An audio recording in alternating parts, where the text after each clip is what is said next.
A questão mesmo que está na parte quarta das esperanças e consolações, vamos atentar para o fato de onde essa pergunta foi colocada e que subtítulo Kardec dá esse capítulo. Quarta parte, das esperanças e consolações. Então, na verdade, a transição, ou seja, as mudanças, elas refletem a nossa necessidade de esperança e consolação. Ao mesmo tempo, nesse capítulo 2, a das penas e gozos futuros. A gente tem aí todo esse sentimento que a gente tem sobre, ao mesmo tempo que tem um momento de dor, mais esperança e consolação. E a pergunta que é feita é, poderá jamais o homem implantar-se na terra o reino do bem? Ou seja, será que nunca a gente vai conseguir implantar o reino do bem? E aí a resposta é, o bem reinará na terra quando entre os homens, entre os espíritos que nela habitem, os bons predominarem os maus. E começa a traçar toda uma questão do progresso moral e diz que essa transformação foi predita e se avizinha o momento em que se dará. Então, na verdade, de um modo geral, todos nós, em qualquer campo da fé, tem uma forma de nomear esse momento. Fim de mundo para algumas religiões, como se fosse assim o apocalipse, no sentido mesmo literal de uma destruição. Para outras religiões seriam transições, como a nova era, a era de Aquários, a transformação, a transição planetária. O nome que se dá sempre reflete a uma profunda mudança de inflexão, sair de um ponto para outro. É isso que a gente está sentindo agora. E que em algum momento a gente perceberia que capítulos mais intensos e por isso também mais tenso iriam tomar conta do cenário planetário. Nós provavelmente estamos experimentando isso, o que não quer dizer que ao final desse isolamento social nós estaremos num novo mundo. Mas certamente antes disso, enquanto isso acontece, para depois disso, estamos construindo um conjunto de etapas graduais e dessa forma mais intensa agora, mas também não vai ser mágica, de transformação do ser humano. Mas há um convite aqui que ele é coletivo, ou seja, essa experiência ela é coletiva, não tem como negar, mas apesar dela ser coletiva, de todos estarmos sentindo essa experiência ao mesmo tempo, a forma como cada um de nós sente essa experiência ela é individual e ela é intransferível. E como é que isso acontece? Bom, eu estou aproveitando essa época para fazer algumas leituras. Estava lendo Os Irmãos Karamazov, de Dostoiévski, que é um escritor russo muito bom, e estou lendo agora Crime e Castigo, né? Uma edição comemorativa, muito bonita, comprei. E aí eu selecionei aqui um trecho de Irmãos Dostoiévski para a gente começar, em que ele faz o seguinte. Somos assim. Sonhamos o voo, mas tememos a altura. Para voar é preciso ter coragem para enfrentar o terror do vazio. Entende? O terror do vazio para voar. Esse sentimento que as pessoas têm num processo de desertificação do eu. Porque é só no vazio que o voo acontece. O vazio é o espaço da liberdade, a ausência de certezas. Bom, nunca nós tivemos com tanta ausência de certezas como agora. Não certezas no que tange aquilo que é de Deus. Nele sempre há concepção de solidez, nele sempre há absoluta certeza de tudo. Mas as nossas incertezas tomam conta de nós. O vazio é o espaço da liberdade, a ausência de certeza. Mas é isso que temos. O não ter certeza. Ou seja, é a verdade humana é que as certezas não nos pertence a Deus. Por isso trocamos o voo por gaiolas. Com medo dessa experiência, desse vazio, desse deserto, a gente prefere ficar na gaiola. As gaiolas são o lugar onde as certezas morrem. Então a gente percebe muito claramente aqui que Dostoiévski está nos fazendo uma alusão sobre a necessidade de que para alçar voos, para conseguir enxergar mais longe, para desconstruirmos e construirmos sobre novas perspectivas, nós temos que ter a ousadia do voo, nós temos que ter a ousadia de estar no deserto. Bom, o deserto tem dois aspectos a serem considerados. Como a realidade física real, assim, a gente percebe nas muitas passagens do Antigo ao Novo Testamento a experiência do deserto para os judeus, para o próprio Cristo, naquela época, como um momento de encontro com a divindade, ou seja, do momento em que você sai do lugar fisicamente confortável para um lugar totalmente hostil. Então ele tem uma realidade física inegável, mas ele também tem uma realidade espiritual que toca toda a vida humana. E a gente percebe ao longo de toda essa trajetória que Deus sempre nos convida ou nos atrai constantemente para o deserto com uma finalidade. Finalidade que é muito particular para cada pessoa, mas é sempre uma finalidade de encontrar o próprio Deus. Essa é uma finalidade muito clara no deserto. Bom, agora, que obra que o deserto faz? O que ele provoca em nós? O deserto, ele sempre encerra uma obra de desinstalação, uma obra de despojamento total de si. No deserto, a gente perde os parâmetros que a gente tem. E qual é o objetivo dessa desinstalação do eu? É o ego que foi se acostumando com seus personagens, com suas muitas formas de se apresentar. Eu sou isso, eu tenho tal título, eu tenho tais coisas, eu consegui tantas pessoas para me curtir, tantas pessoas me seguem. Todas as coisas, todas as máscaras que a gente coloca, todos os personagens que a gente vai colando no nosso espírito eterno, simplesmente eles vão tomando conta de nós e nós vamos perdendo a nossa essência. No deserto, isso meio que se destrói. Chega lá e de que adianta todas as coisas? Então, o grande porquê dessa desinstalação, dessa obra do deserto, é desconstrução de um ego que adoeceu no seu processo e precisa voltar para o seu aspecto mais self, o seu aspecto mais luminoso, o seu aspecto mais grandioso. Bom, então ele nos leva para dois encontros. Ele nos leva para o encontro com a verdade. Agora, por exemplo, em casa, muitos de nós estamos lidando com a verdade.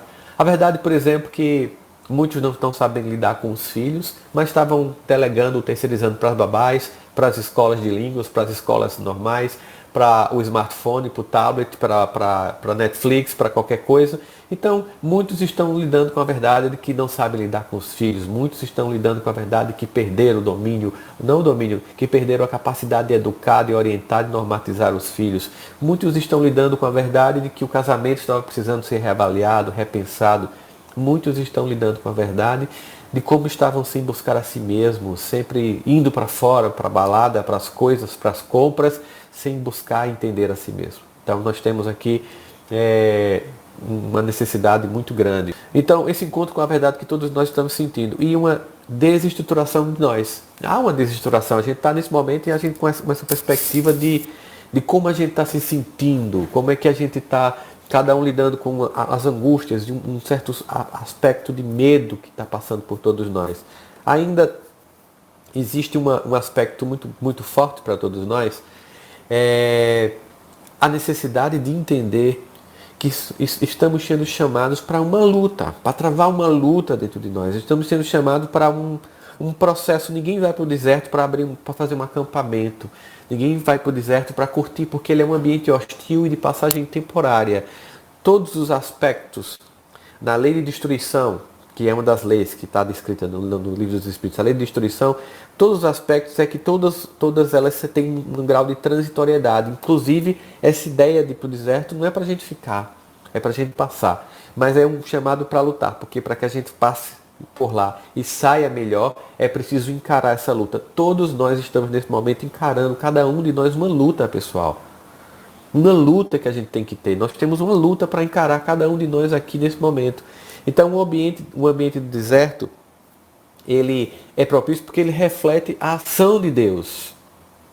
Aqui, poxa, lá no Salmo 139, Senhor, eu sei que tu me sondas, Davi vai dizer.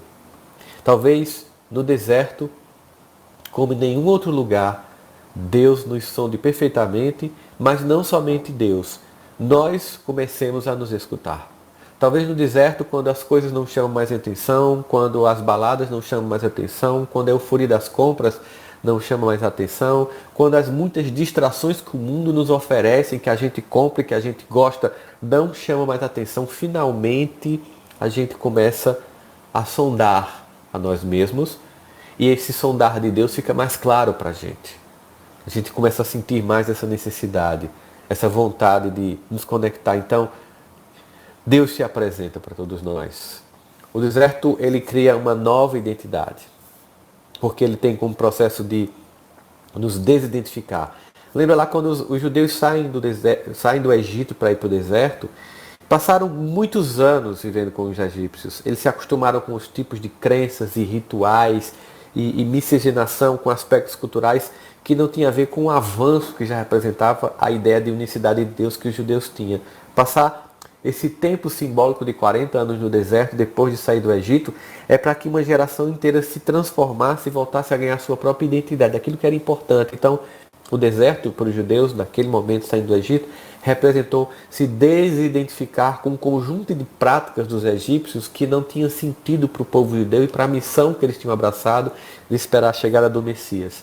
Então, tinha que se desidentificar. A pergunta é, o que é que Deus está propondo para você e para mim?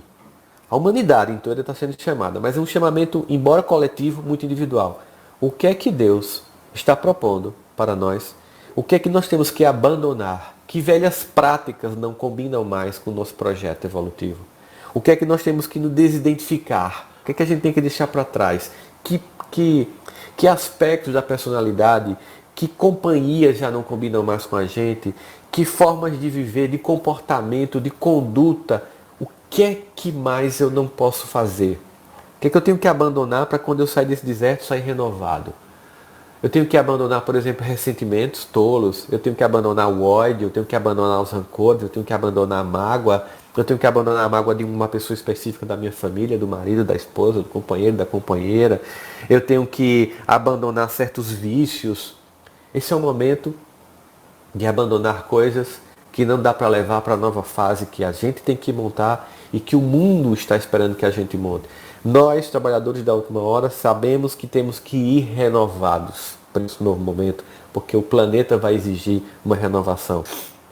Que diz assim, amanhã será um lindo dia da mais louca alegria que se possa imaginar. E diz assim, amanhã, mesmo que uns não queiram, será de outros que esperam ver o dia raiar.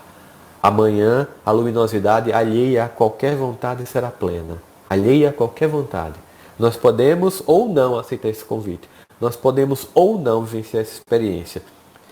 E como eu estava dizendo nas últimas lives que eu fiz, não é nenhum convite. Porque convite a gente pode aceitar ou não. É uma imposição da vida. É um chamado de Deus.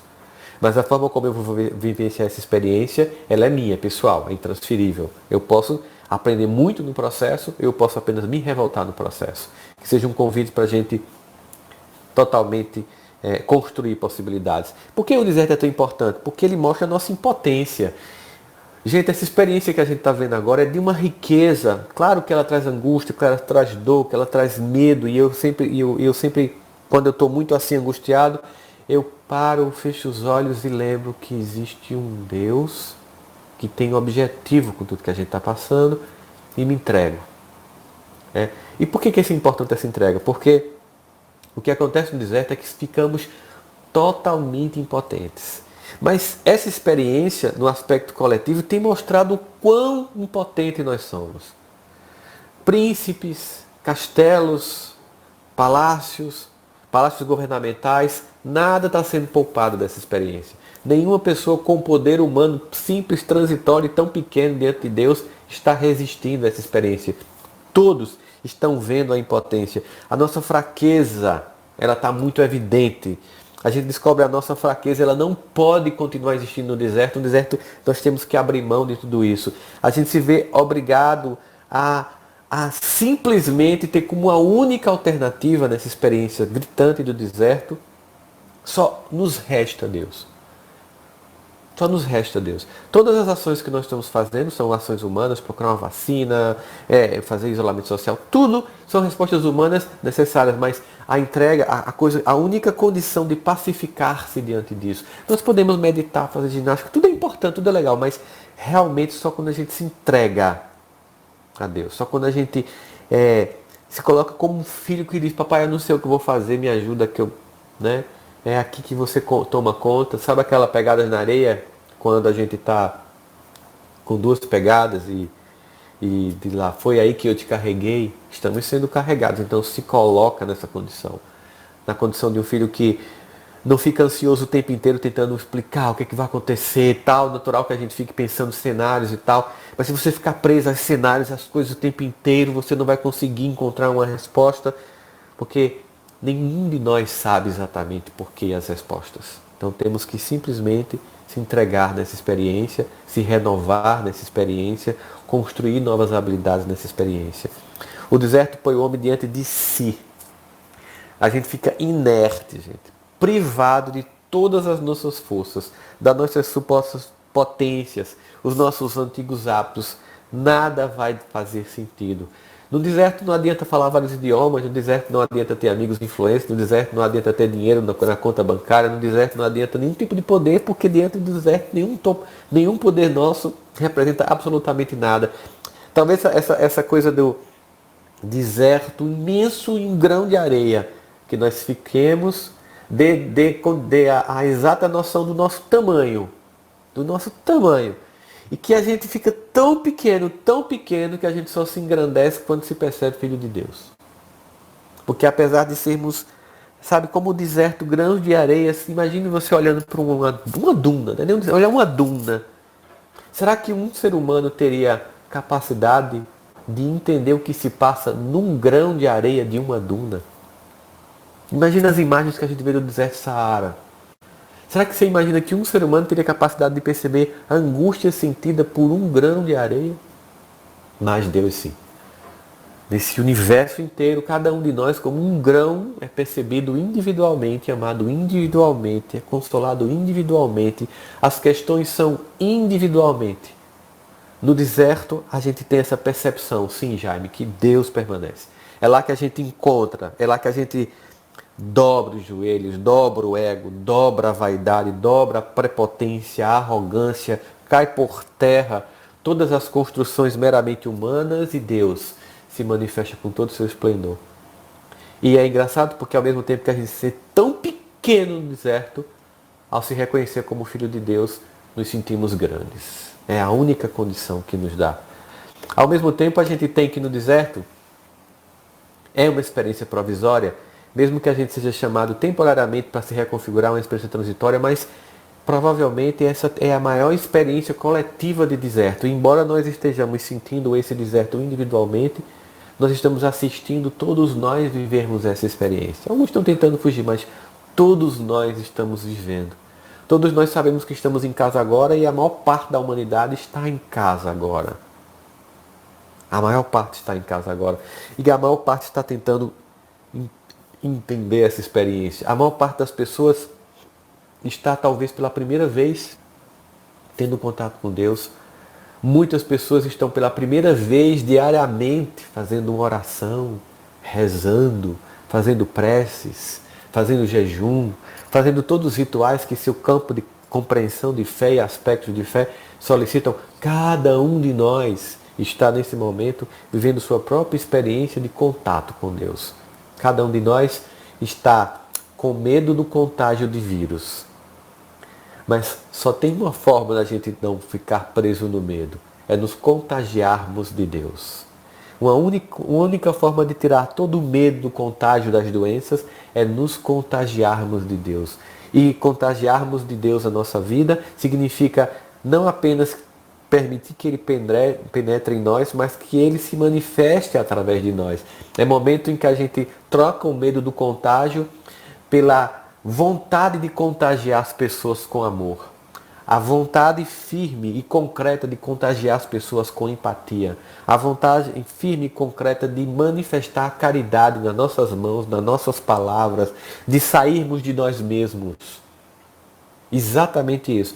De sairmos de nós mesmos, sairmos da clausura do medo para o encontro. Por enquanto, um toque por prece fraterno, mas um toque de ação.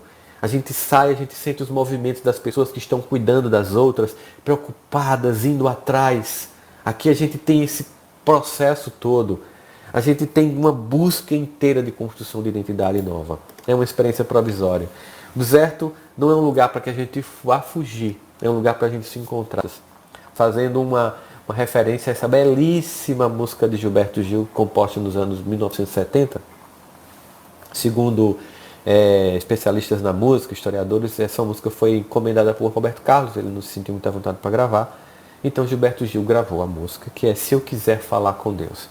E a poesia dessa música, a forma como ele coloca essa experiência de deserto na música, ela é muito, muito, muito importante. A gente tem aqui, se eu quiser falar com Deus, eu tenho que ficar a sós.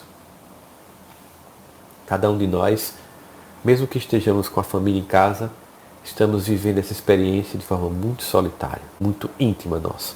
Eu tenho que apagar a luz e calar a voz. Apagamos. Apagamos a luz do shopping, apagamos a luz das coisas, apagamos a euforia vazia e calamos. Calamos todas as coisas que nos distraem para finalmente falar com Deus. Tenho que encontrar a paz, ou seja, a paz não é dada, é uma busca. Lembra de Jesus: vinde a mim, vós que estáis cansados, que eu vos aliviarei. Aprendei de mim, que sou brando e pacífico de coração. É um aprendizado. Eu tenho que buscar a paz, eu tenho que encontrar a paz. E eu tenho que folgar os nós da gravata, dos desejos e dos receios. Os nós dos sapatos e da gravata representando os personagens que a gente apresenta para o mundo. Nossa soberba, eu sou fulano, doutor nisso, doutor naquilo, tenho tal cargo, tal. Diante de Deus e do certo, nada disso tem sentido. E também não dá para ficar junto do Pai com medo, nem com receio. Na verdade, quando o Pai chega, o medo e o receio vai, porque aí é o acolhimento, é o encontro. Eu tenho que esquecer a data. Se tem uma coisa que a gente tem esquecido é a data. A gente está num momento tal que ninguém sabe quando é domingo ou é segunda, porque parece um eterno domingo ou uma eterna sexta, dependendo de como a pessoa vive essa experiência. Eu tenho que perder a conta, tenho que ter mãos vazias, ter a alma e o corpo nus. Desvincular-se. Deixar o ego ser desprovido de sua arrogância e prepotência, deixar que as coisas aconteçam e que a gente vá ao encontro, né? Se eu quiser falar com Deus, eu tenho que aceitar a dor. Sim, entender a dor não como uma punição, mas como um pai que chama e convida para voltar ao caminho da retidão, para o que é correto, para o que é necessário, para o que é essencial. É nesse sentido. Não, eu estou gripado, fica tranquilo. Não é coronavírus não, é porque o ar-condicionado aqui do escritório, ele de vez em quando toca meu nariz, mas aqui nessa parte do apartamento é quente. Se eu quiser falar com Deus, eu tenho que aceitar a dor, eu tenho que comer o pão que o diabo amassou. Todas as circunstâncias da vida, todas as angústias do ser humano têm que ser sentidas nessa experiência. Eu tenho que virar um cão no sentido de um cachorro, eu tenho que lamber o chão dos palácios, dos castelos suntuosos do meu sonho. Ou seja, poxa vida, sabe, essa coisa toda, que essas criações, essas fantasias, somente se eu fosse assim, somente se eu tivesse um corpo assim, somente se eu tivesse cargo assim, somente se eu fosse uma pessoa que tivesse tal conta, tal carro, tal amigos, as pessoas me respeitariam. Todos esses sonhos infantis, do ego, temporário, frágil, a cada existência, eles têm que ser abandonados pelo esse self mais luminoso que nos conecta ao divino, a Deus. Eu tenho que me ver tristonho, é necessário aceitar esse momento de recolhimento, tenho que me ver medonho e, apesar de mau tamanho, de ver toda essa angústia, alegrar meu coração, porque nós sabemos o que isso antecede. Sabe a música Aurora de Tim Vanessa? Bem-vinda Aurora? Isso antecede uma aurora bonita. Então, apesar dessa angústia coletiva, desse medo que toma conta de muitas pessoas, alegrar o coração, porque mostra assim, Deus não desistiu de nós, Deus está apertando, Deus está fazendo com que a gente cresça, Deus está usando a força para que a gente mude, para que a gente vá diante, né? Que a gente consiga avançar diante dessas possibilidades todas. Se eu quiser falar com Deus, eu tenho que me aventurar, que é bem específico da questão de entregar-se na fé mesmo. Se eu quiser falar com Deus, eu tenho que me aventurar, tenho que subir aos céus sem cordas para segurar. Não tem nada aqui. Nada. Né? Então a gente tem uma necessidade de se entregar. Não tem nada que vai fazer a gente agora. Não, sabe, não tem um plano de governo, alguma coisa. Não, a gente está vendo as coisas, os movimentos humanos normais, mas simplesmente a gente tem que ir agora, sabe? Se entregar. Esse momento de entrega tão bonito. E aqui, olha só, eu tenho que dizer adeus. Adeus a um velho mundo. Adeus a uma velha forma de viver, a experiência coletiva. Adeus a uma velha forma de viver, a experiência consigo mesmo. Adeus a uma velha forma de viver, a experiência em família. Eu tenho que dizer adeus às coisas que não combinam mais com o ser que eu tenho que me tornar. Eu tenho que dizer adeus às coisas que não combinam mais com a sociedade que nós precisamos construir. E sim, nascer de novo, reconstruir-se, sabe? Viver essa experiência. Eu tenho que dizer adeus, dar as costas, caminhar. Decidido pela estrada que ao final vai dar em nada, do que eu esperava encontrar. Porque nada do que a gente espera encontrar vai acontecer. Porque nenhum dos nossos sonhos mais belos para o mundo novo e para nosso novo mundo supera os sonhos que Deus vai realizar em cada um de nós. Nada.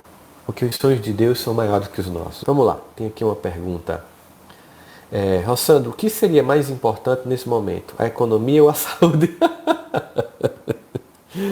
Essa dicotomia, ela é uma dicotomia falsa. Vários pesquisadores, vários estudiosos deixam muito claro que não há como você desvincular, porque se a gente acreditar que precisaríamos todos voltar a trabalhar e aumentar o nível de contágio, e o sistema de saúde ruim e as pessoas começarem a ter medo de voltar para casa, nós precisaríamos passar muito mais tempo em casa. Então todos os países têm que olhar o seguinte, o que é que todos os países do mundo estão fazendo? Todos os países do mundo estão fazendo com que todas as pessoas trabalhem, ou todos os países do mundo estão criando sistemas de isolamento social? Pensa nisso, será que todo mundo está errado ao fazer isolamento social? Será que a experiência da Itália, especialmente do norte da Itália, que demorou a fazer isolamento social e por isso tem passado pelo que está passando, não é uma representação importante para a gente pensar? Não vamos entrar, sabe, nisso como discussão política. O Brasil continua dividido e aí volta essa divisão nesse momento.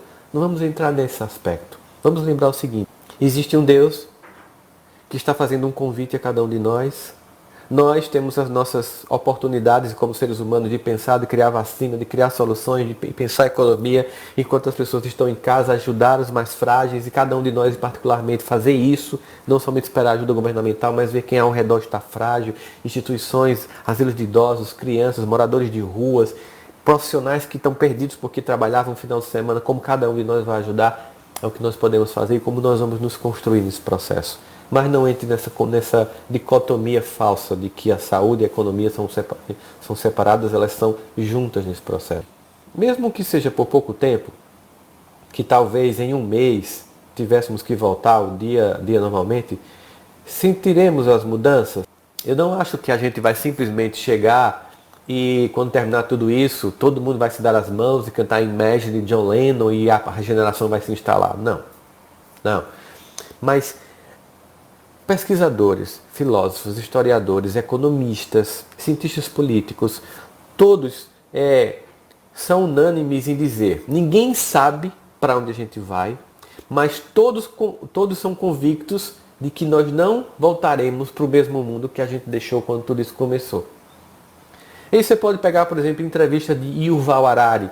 Yuval Harari, que é um professor de história de Israel, um cara que é uma referência hoje no mundo, é um ser humano assim que é referência, um pensador respeitadíssimo, apartidário, cujas opiniões são respeitadíssimas. Se você pegar todos os grandes investigadores do que está acontecendo, eles vão dizer, ninguém sabe exatamente que mundo será, mas não será mais o mesmo, uma coisa é certa. Eu acredito que muitas pessoas vão voltar melhores. E também que muitas pessoas vão voltar mais egoístas. Porque, por exemplo, quem, tem um sentimento de conflito no lar, esses conflitos estão sendo exacerbados agora. Quem tem um lar harmonioso, essa harmonia está sendo ampliada agora. Quem tem um casamento bom, esse casamento bom está mostrando toda a sua força e a união está aumentando. Quem já tinha um casamento ruim, esse casamento ruim está tendo uma experiência chocante de ou vai ou racha agora. Então, de todo modo, cada um de nós vai sair transformado. De todo modo, a sociedade será uma sociedade diferente. De todo modo, muitos de nós iremos reavaliar certos valores, certas coisas. Não há como a gente voltar para o mesmo mundo. Que mundo vai ser esse? Alguém que vai dizer, sabe, teria muita arrogância. Mas é um aprendizado de longo prazo, do isolamento social que a gente vai ter? Ninguém sabe. Até que ponto vai ser? Se vai ser mais um mês ou mais 2 meses? A gente tem visto que os países têm renovado, sabe, o isolamento. Vamos fazer mais 15 dias, mais 15 dias, mais 15 dias, né? Rossandro, não tenho vícios e possuo vida equilibrada porque temos que pagar o mesmo preço de quem tem a vida toda desajustada. É boa pergunta essa. É mais ou menos como se a gente dissesse assim, o que é que eu tenho a ver com o meu vizinho? Nós moramos no mesmo condomínio universal. Então, se o vizinho faz uma festa do lado, faz barulho na minha casa. Então, assim, acontece. Porque eu estou morando no mesmo condomínio. Se eu estou morando no mesmo condomínio, é porque eu estou para contribuir. Eu posso fazer a seguinte pergunta. Eu não tenho nada a ver com isso, eu não tenho vícios, por que eu tenho que participar? Porque você está para contribuir. Você está para... Sabe quando diz assim, eis que vos envio feito cordeiro em meio a lobos? Quando Jesus diz isso, ele não está dizendo que vai pegar os cordeirinhos bonitinhos e frágeis para os lobos trucidarem. São símbolos. A gente sabe que o Evangelho tem vários níveis de leitura, de um nível de profundidade cada vez maior. Vou fazer uma leitura aqui. Cordeiro é o símbolo da subserviência. Jesus foi o Cordeiro de Deus, a total entrega e subserviência a Deus. Ele, como Cordeiro que se imola, ele vem para nos ensinar a pacificar o nosso coração, a abrir mão da nossa instintividade de lobos para nos tornar cordeiros, para nos tornar dóceis, para nos entregar a Deus. Então, os que são mais pacíficos, aceitem o convite. Senhor, fazei de mim um instrumento da vossa paz. Onde eu ver ódio, que eu leve o amor. Não que eu fuja do ódio, não que eu fuja do planeta que está ruim, que eu fique e faça a diferença. Que eu fique e mostre como pode ser melhor. Que eu veja um casal em desarmonia e mostre como pode ver um casamento em desarmonia. E não, tipo assim, não tem nada a ver com isso. Temos a ver com isso. Estamos todos aqui para, de algum modo, contribuir. Seja sentindo, seja participando para transformar isso aqui. Então não tem como a gente fugir dessa questão, gente. Nessa fase difícil, como se preparar para a perda e da vontade de viver? Eu parto do pressuposto que todos que estão nos assistindo nesse canal são espíritas, porque essa não é uma palestra que eu estou fazendo nas minhas redes sociais, que eu preservo como redes sociais de um profissional, para não fazer nenhum tipo de mistura, nem usar o público espírita para as minhas questões profissionais. Então, por isso que eu estou fazendo essa palestra. Eu farei todo domingo de manhã essa palestra, enquanto nós estivermos aí nesse período de isolamento social, através de um canal espírita, que é a TV7, que está distribuindo para vários outros canais espírita. Então, eu parto do pressuposto de que você que me perguntou isso é espírita e que você é reencarnacionista. Então, você sabe que você não morre. Você sabe que tirar a sua vida não vai evitar passar por tudo que nós estamos passando. Não é somente aqui que estamos passando por essa transição, é também no plano espiritual. Não existe como fugir, nós temos que encarar, mas entrega-se a Deus. Se você precisar de ajuda emocional, procurar terapia, muitos estão atendendo online, faça isso. Se você usa medicamento, continue usando, continue consultando a pessoa que te medica, seja o psiquiatra, provavelmente é o mais indicado para fazer isso. Essa é uma batalha sua, é você que tem que enfrentar, como cada um de nós tem que enfrentar, cada um de nós sabe a dor e a delícia de ser o que é, cada um de nós sabe as dores que enfrenta, temos que ficar, temos que encarar, certo? Assiste lá no meu canal o vídeo Fica, que eu fiz no canal Roçando Clige, Fica para mostrar como ser uma pessoa melhor, fica para mostrar como não tratar os outros como te trataram, fica para educar as pessoas como você não foi educada, fica para amar as pessoas como você não foi amada, mas fica para mostrar que é possível fazer diferente. Roçando, sofro de depressão, nesta época encontro muito ansiosa. Como lidar com a ansiedade? Ansiedade é quando a gente quer controlar as coisas. E a gente não controla. Esse é o que está acontecendo com esse momento da Terra, é mostrar como a gente não controla as coisas. Quem é que está decidido? Quem é que está decidindo se vai ou não abrir o comércio? São os governos? Não, é o vírus. Nós não decidimos. Nenhum de nós está decidindo. Quem está decidindo é a pandemia. É esse organismo vivo, mutante, que está tomando conta da sociedade. Então nós não controlamos. Então se nós não controlamos, bom, simplesmente não tenho o que fazer, eu tenho que me entregar nos processos. E aí realmente a perspectiva de entrega é fé mesmo, é oração. No momento que você estiver mais angustiado no dia, para a hora, entrega, pensa, faz uma prece e pensa, Deus tem planejamento. Cristo está no leme desse barco. Essa nau não está desgovernada. Então, se entrega. É uma experiência que está nos convidando para desenvolver intimidade na relação com Deus. Intimidade a gente conquista dia a dia. Para comer 1 quilo de sal no casamento, são muitos dias. Precisamos desenvolver intimidade com Deus. Diariamente conversar. Vai tomar banho e conversa. Está angustiada, conversa. Vê notícia ruim, desliga, conversa com Deus. Se entrega, se entrega, se entrega. De papai, você que toma conta. Eu sei que os homens estão tentando criar suas soluções, mas você tem um propósito. E seu propósito é amoroso, porque você é amor. É o amor que está por trás de tudo isso, gente. É o amor. Que é a separação do joio do trigo? A Leila pergunta. Sim, do ponto de vista de transição planetária, sabemos que gradualmente, com isso não quer dizer que quem está desencarnando é ruim. Não vamos fazer esse tipo de visão maniqueísta. Não é isso.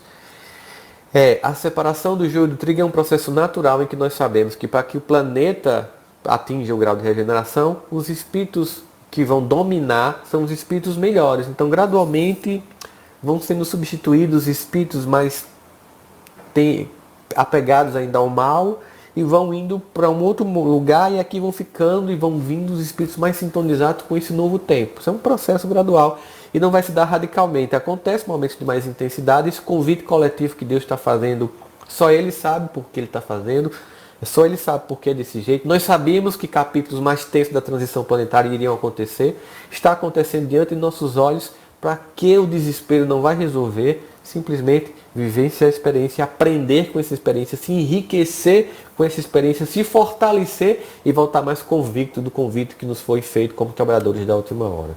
Dentro do processo de transição planetária, como situar a pandemia do coronavírus? Essa é a questão, sabe? Não tenho como te dizer assim. Apenas observar que existia convites pessoais que cada um de nós recebia na nossa vida, nas dores e angústias que cada um de nós tinha, desafios pessoais.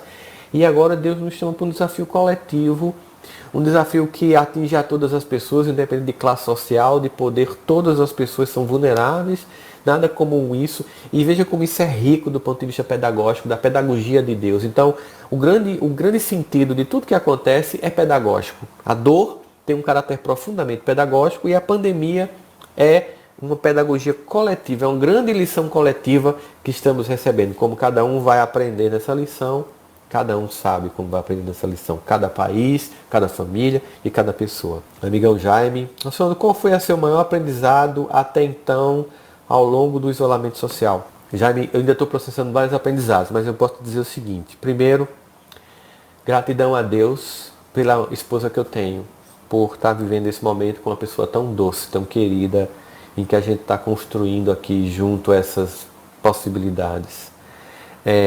Perceber como muitas pessoas precisam construir dentro das suas famílias essa pacificação, porque a pacificação não é uma coisa que nos é dada, é uma construção. A gente poderia estar aqui se degladiando, mas a gente está aqui colaborando. Ao mesmo tempo, eu tenho percebido como nós devemos nos ajudar uns aos outros, né? Como de vez em quando eu estou angustiado, eu ligo para você, você liga para mim, como a gente liga para os amigos, quando a gente faz live com os familiares, mata um pouquinho a saudade. É a importância que as pessoas têm na nossa vida.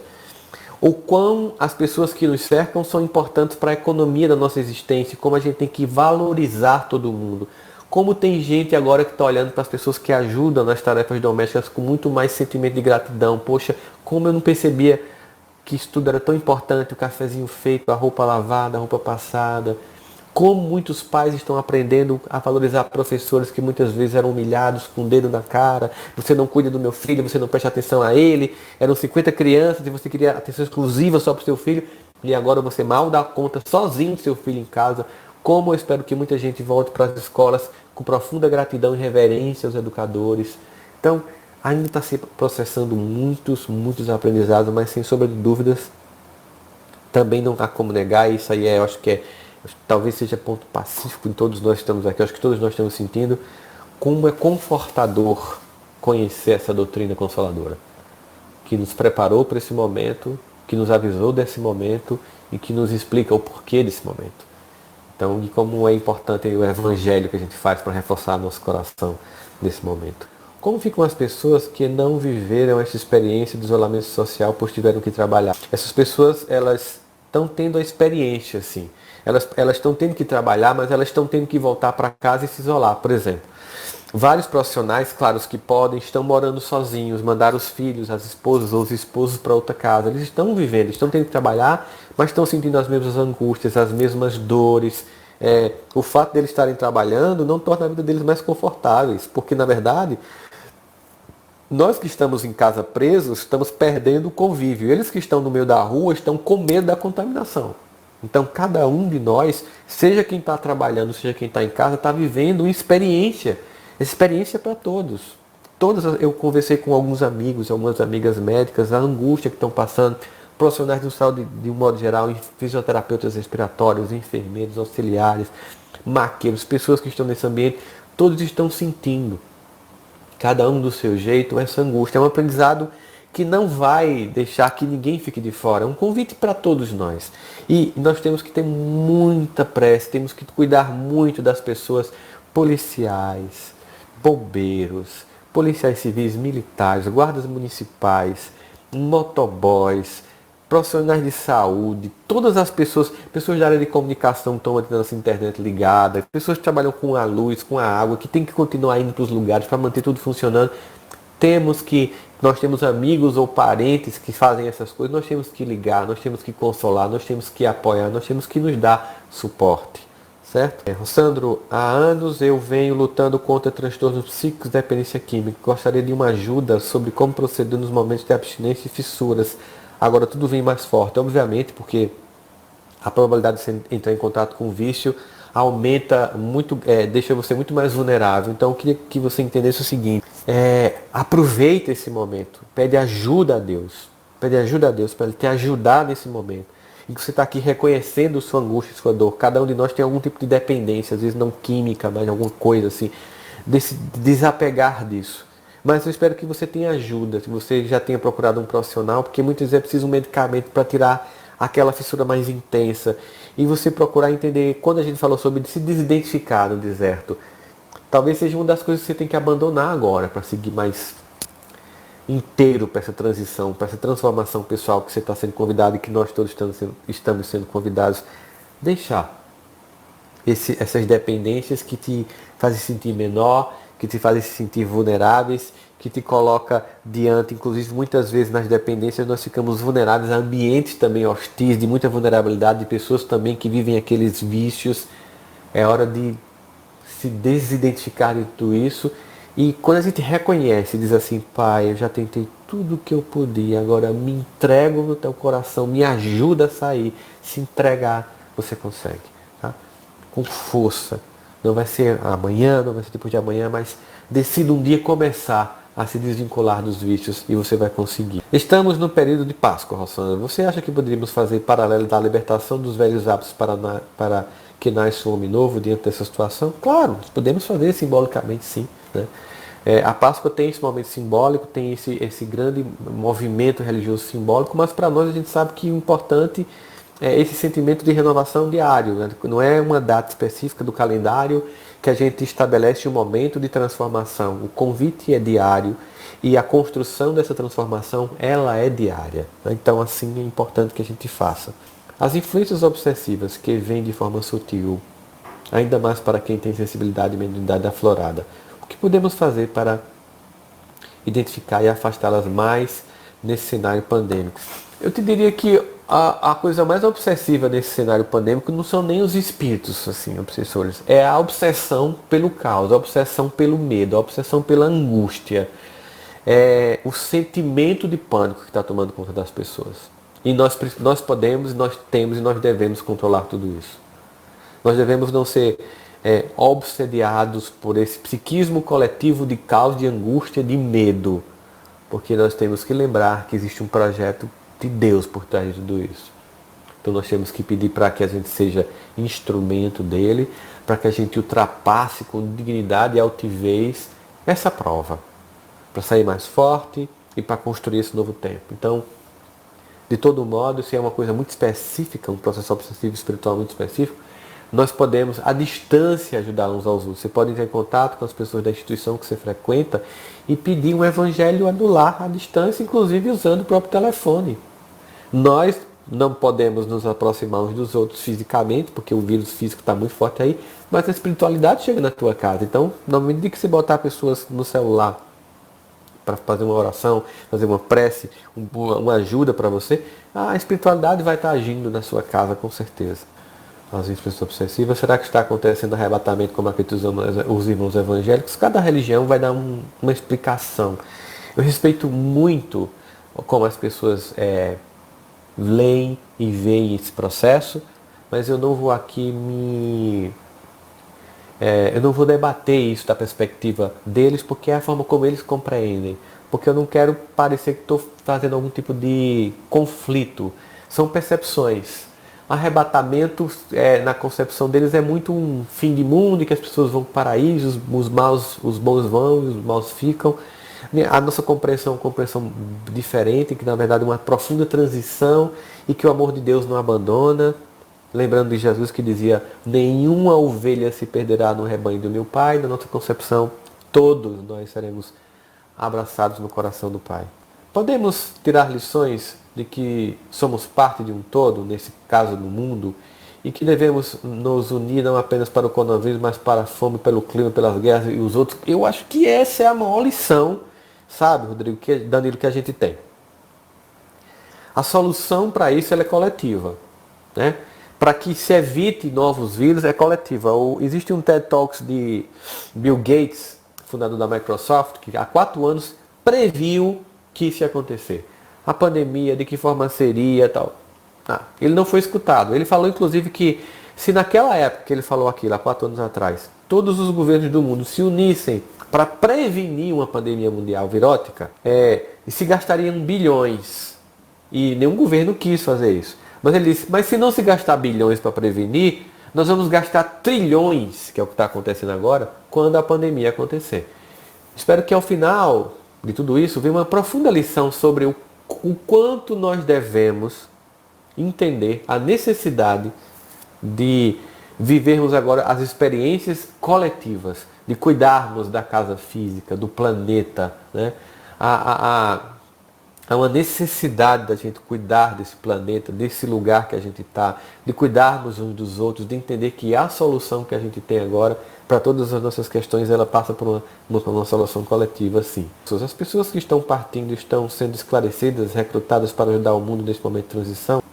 Todos nós continuamos sob a graça de Deus. Todos nós continuamos recebendo toda a ajuda de Deus. Seja aqui, seja no plano espiritual, há um profundo movimento de colaboração, de ajuda e de despertar de consciências. Então, não adianta nós ficarmos presos a imaginar que as pessoas que estão desencarnadas estão sendo desassistidas. Não, elas estão sendo assistidas sim, todos nós. É um momento de profundo crescimento, né? Da gente construir as nossas possibilidades, da gente estar aqui vivendo juntos essa possibilidade. Então, não fique com medo desse processo. Nós temos que olhar para tudo isso com o sentimento de que nós temos uma necessidade de passar por isso, porque, como nós sabemos, tudo que acontece é plantado por nossas práticas. Seja nossas doenças pessoais, que tem a ver com a reverberação espiritual das nossas emoções no perispírito, traduzindo no corpo físico, no processo de psicossomatização, seja coletivamente. Tanto eu posso criar para mim um estado de adoecer para que a minha alma desperte, como a humanidade pode criar para ela um estado de adoecer para que ela desperte. É tudo que a gente tem sentido. Eu queria agradecer a presença de todos vocês. Esse vídeo vai ficar disponível no site da SET. A SET é uma fundação aqui de Campina Grande, em que amigos queridos tiveram a ideia incrível de criar um conjunto de pessoas com várias habilidades na área de filmagem, de transmissão, de fotografia. Juntou um monte de gente para criar uma estrutura física muito massa para transmitir os eventos espíritas, não só de Campina Grande, mas aqui do estado. Eles criaram uma fundação, estão criando estúdios, então, que vocês puderem ajudar. Todo esse vídeo vai ficar no canal da SET, ser distribuído para as pessoas que quiserem. Todo domingo eu farei uma live às 10 horas aqui, enquanto nós estivermos nesse processo aqui de isolamento social, aqui pelo canal da SET. Se vocês quiserem sugerir temas ao longo da semana no canal da SET, manda sugestões de temas que a gente pode abordar, certo?